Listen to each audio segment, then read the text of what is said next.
మీరిప్పుడు ఒక ఎడిటర్ని చూస్తున్నారు. నా దగ్గర ల్యాప్టాప్ లేదు, కెమెరా లేదు, పైసా లేదు. ఉన్నది ఒక ఫోన్ మాత్రమే. ఇంకా ఆ ఫోన్తో నేను ఎడిట్ చేస్తాను. నేను జోగి. ఈ ఛానల్ పేరు జోగి విజువల్స్.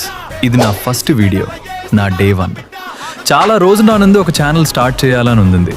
కానీ ల్యాప్టాప్ లేదు అని, మనీ లేదని వెయిటింగ్ చేస్తున్నా ఉన్నా. ఇవాళ వెయిట్ చేయటం ఆపేసా, స్టార్ట్ చేసేసా. ఈ ఛానల్లో నేను మీకు చెప్పబోతున్నా ఫోన్తో ఎలా సినిమాటిక్ ఎడిట్స్ చేయాలో, CapCut, VN, Alight Motion, ఈ ఫ్రీ యాప్స్తో ఎలా ప్రో వీడియోస్ చేయాలో, జీరో బడ్జెట్లో ఎలా గ్రో చేయాలో. మీరు కూడా సేమ్ సిచ్యువేషన్లో ఉన్నారంటే ఈ ఛానల్ మీరు కోసమే. ఒక విషయం చెప్పాలి, ల్యాప్టాప్ లేదంటే ప్రాబ్లం కాదు. ఫోన్ ఉంది, ప్యాషన్ ఉంది అంటే చాలు. స్టార్ట్ చేయడమే ఇంపార్టెంట్. ఇది నా డే 1. మీరు సపోర్ట్ చేస్తే చాలు. ఫాలో చేయండి. ఒక వీడియో కూడా మిస్ అవ్వకండి. జోగి విజువల్స్ ఫోన్తో స్టార్ట్ అవుతుంది. Let's go.